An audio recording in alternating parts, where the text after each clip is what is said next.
I'll show you how to zoom in VS Code using your mouse or your keyboard.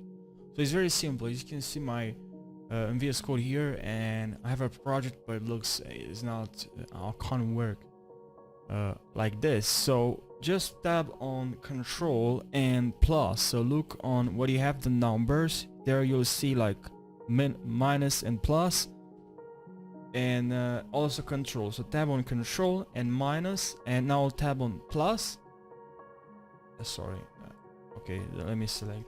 Okay, now plus, and you can see I zoom in. Now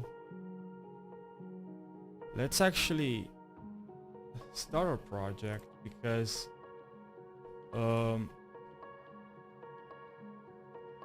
maybe like when you do Control plus,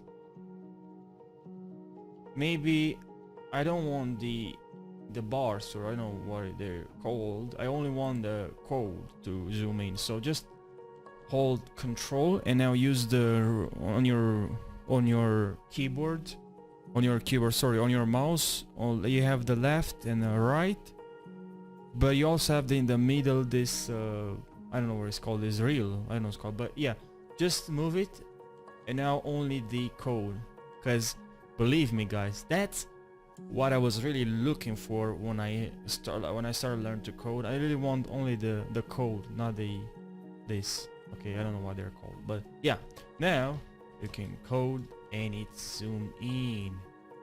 That's what I wanted, guys. So I hope this video helped you. Don't forget to like and subscribe for more tutorials.